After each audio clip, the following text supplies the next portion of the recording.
Okay dear students, तो ये जो थर्ड क्वेश्चन सीक्वेंस में आया ये बहुत ही प्यारा क्वेश्चन है, क्योंकि यदि इसमें आपने कुछ पर्टिकुलर अप्रोचेस नहीं लगाई तो हो सकता है कि ये क्वेश्चन आसान ना लगे, लेकिन है question simple. Just keep this in mind. Okay, तो first will read the question कि 2 point masses of mass m and 2m placed on a smooth horizontal plane are connected by a light rod of length l।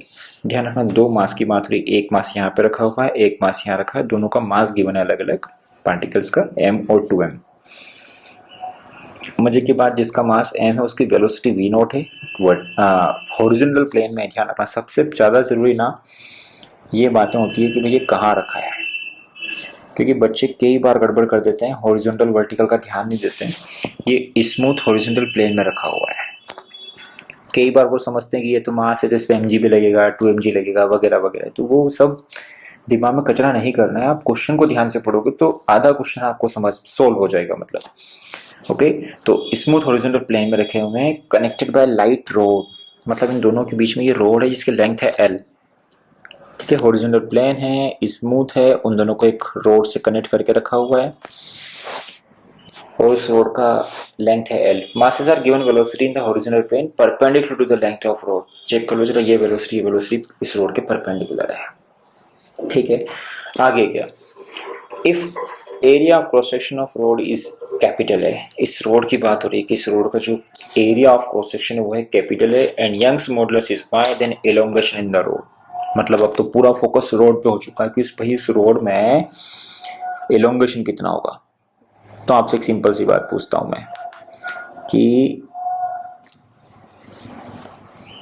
आपने mechanical properties of solids में पढ़ा होगा कि किसी road में जिसका area cross section A हो जाए और यदि मान लो इस रोड में टेंशन हो जाए टी और इसकी लेंथ हो जाए एल, इसका यंग्स मॉडुलस हो जाए वाई, तो इसका एलोंगेशन, इसमें इस टेंशन के चलते जो एलोंगेशन होता है क्या वो एफ एल अपॉन ए वाई हुआ करता था।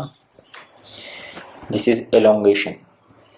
ओके, हमें इस रोड में एलोंगेशन फाइंड करना है, तो ऑब्वियसली बात है आपको length area of Young's modulus तो पता है, all we want to find is F और इसको मैं टी बोल दूंगा, टेंशन। ध्यान रखना, जो एलोंगेटिंग फोर्स है वो टेंशन है, टेंशन इन द रोड। तो सारा क्वेश्चन अब इस पर फोकस हो गया है कि आपको रोड के अंदर टेंशन फाइंड करना है। अब रोड के अंदर टेंशन कैसे फाइंड कर सकते हैं, तो मैं आपसे एक बात पूछता हूँ कि क्या इन दोनों मासेस के पास जो भी वेलोसिटी है उस वेलोसिटी के कारण सेंटर ऑफ मास के पास कुछ वेलोसिटी होगी? तो आंसर में भी यस। तो first will find velocity of centre of मास। शायद आपको पता हो वेलोसिटी ऑफ सेंटर ऑफ मास हम फाइंड करते हैं m1 v1 plus m2 v2 upon m1 plus m2, जहां पर v1 v2 वेक्टर्स हैं वेलोसिटीज, आपको डायरेक्शन के साथ कंसिडर करना पड़ेगा। तो मान लें कि ऊपर का डायरेक्शन पॉजिटिव है तो m1 m2, तो ये हो जाएगा m into minus V naught plus 2m into 2v naught, okay, divide by m plus 2m। तो जल्दी से कैलकुलेट कर लो दिमाग में, कितना बचेगा ये 2 2 4 माइनस 1 3, नीचे 3 है तो 3 से 3 कैंसिल हो चुका। मुझे लगता है ये v नोट के बराबर आ रहा है। पॉजिटिव आ रहा है, यस पॉजिटिव आ रहा है। 2 इंटू 2 4, दिस इज माइनस 1 3 और नीचे 3 बचा है, m से m कट जाएगा तो v नोट पॉजिटिव, मतलब सेंटर ऑफ मास के पास, यदि यहाँ सेंटर ऑफ मास है तो सेंटर ऑफ मास के पास इस सिचुएशन में कुछ वेलोसिटी है v नोट। ओके, अब हम एक काम करते हैं, यदि हम सेंटर ऑफ मास की फ्रेम ऑफ रेफरेंस में चले जाएं तो सेंटर ऑफ मास की फ्रेम ऑफ रेफरेंस, ये हिंदी में मैं लिख देता हूं बीच बीच में, frame of reference of centre of मास में यदि हम चले जाएं तो आप पाओगे कि सेंटर ऑफ मास को रेस्ट में रखना पड़ेगा। तो सेंटर ऑफ मास को रेस्ट में लेके आ जाओ, इस पे एक वेलोसिटी वेक्टर ने इधर लगा दिया, यही वेलोसिटी वेक्टर आपको सब जगह लगाना पड़ेगा। तो भाई अब यही डायग्राम देखो जरा, ऐसा बनेगा कि मेरे सामने कि सेंटर ऑफ मास अब रेस्ट में है, सेंटर ऑफ मास यदि रेस्ट में है तो ये जो 2m मास था इसके पास अब वेलोसिटी बची ऊपर v नोट, और इसके पास velocity v naught plus v naught कितनी होगी नीचे की तरफ 2v नोट। ध्यान रखना इसका मास m था और इसका मास था 2m। Okay, one more thing, अब कुछ डायरेक्ट शॉर्टकट्स हम जो यूज करते हैं, ये टोटल लेंथ कितनी है यहाँ से यहाँ तक एल, तो कोई बता सकता है कि सेंटर ऑफ मास से इस पार्टिकल की डिस्टेंस कितनी होगी, इस पार्टिकल की डिस्टेंस कितनी होगी। अगर मैं डायरेक्टली लिखूँ तो कोई बुरा नहीं मानेगा। दिस मस्ट बी, छोटा मास है दूर लाई करेगा 12/3, ये बड़ा मास है सेंटर ऑफ मास से करीब लाई करेगा, तो दिस इज L/3। अब आपको इसमें समस्या है कि ये L/3 12/3 कैसा है, तो आपका बेसिक्स कहीं ना कहीं कमजोर है, पहले उसको आप लोग कंप्लीट कीजिएगा। हो सकता है फ्यूचर में वीडियोस में कवर कर लूँ सेंटर ऑफ मास का टॉपिक। अभी आपको ये निकालना आना चाहिए कि ऐसा कैसे निकाल सकते हैं। अब देखो ये सेंटर ऑफ मास बोल रहा हूँ रेस्ट में है। अब आप सोचो सेंटर ऑफ मास रेस्ट में और उन दो पार्टिकल के पास इस तरह की वेलोसिटी है, तो ये कैसे संभव है।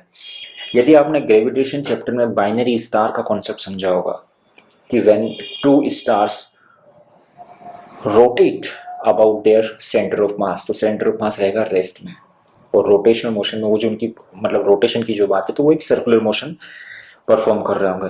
अब यहाँ पर कोई सा भी मास उठा लो आप, भले ये 2m मास उठाओगे, तो ये 2m मास इधर जो सर्कुलर मोशन परफॉर्म कर रहा होगा उसकी रेडियस है L/3, और उस सर्कुलर मोशन के लिए जो नेसेसरी सेंट्रीपिटल फोर्स है वो रोड में का टेंशन प्रोवाइड कर रहा होगा। ठीक है, तो tension will be providing necessary centripetal force for the circular motion to the mass 2m as well as this mass m। Difference बस ये रहेगा कि 2m मास का जो सर्कुलर मोशन है उसका रेडियस रहेगा L/3, और जो m मास है उसकी सर्कुलर मोशन का रेडियस रहेगा 2L/3। तो शायद आप जानते होंगे सेंट्रीपिटल फोर्स का जनरल फॉर्मूला क्या होता है, mv²/r। तो mv²/r, r कितना है भाई, उसकी रेडियस L/3। तो ये कितना बन रहा है, ये बन रहा है 6mv0²/L। जैसे ये टेंशन की वैल्यू यहाँ पे पुट करता हूँ मैं, मुझे एलोंगेशन पता चल जाएगा। कितना हो जाएगा एलोंगेशन, चेक कर लो आप लोग। यही f अपना जो f है वही t है। ओके, तो ये बन जाएगा 6mv0, एक मिनट कुछ, हाँ 6mv0²/L। ये f का वैल्यू पुट करता हूँ, यहाँ पर हो जाएगा L/AY। You can check, L से L खत्म हो जाएगा, और कोई सा ये जो इसने बोला है कि एलोंगेशन इस टाइप का आना चाहिए, तो वहाँ पे मुझे लगता है कि x की वैल्यू 6 बनेगी।